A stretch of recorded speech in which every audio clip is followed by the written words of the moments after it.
იყო და არა იყო რა. იყო პატარა მზისხივი, რომელიც ყოველი დილის მერე ცას აფერადებდა.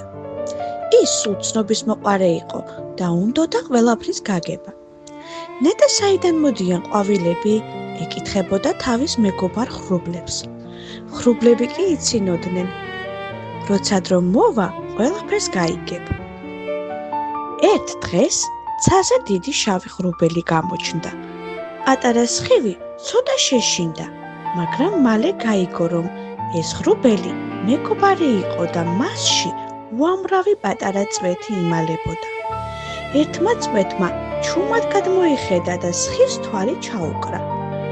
გამარჯობა, მე წვეთი ვარ. შენ ცნობის მოყარე ხარ? დიახ, აჟღრიალდა სხივი. მინდა მეტი ვიცოდე. მინდა ვიცოდე, როგორ იზრდება ყვავილი. მაშინ ერთად დაგანახებთ, თქვა ხრუბელმა და მიწაზე ნელა დაიწყო წვიმის ღვვრა. წვეთი ჩამოვარდა მიწაზე. მიწა კი დასველდა. ნახე, უთხრა სხივს. მე მიწას წყალს ვასმევ. მალე სხივი იქვე დაეშვა და მიწას სითბო შესძინა. მე სითბოს და შუქს ვაძლევ, თქვა მან.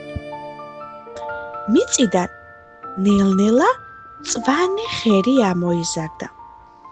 მერე ფოთლები გაშალა, ბოლოს კი პატარა ყვავილი აყვავდა. გაიხარა სხივმა, ახლა გავიგე. ყვავილს ჭირდება წყალი და სითბო. და კიდევ მეგობრობა, მარტო ვერაფერს იზამ.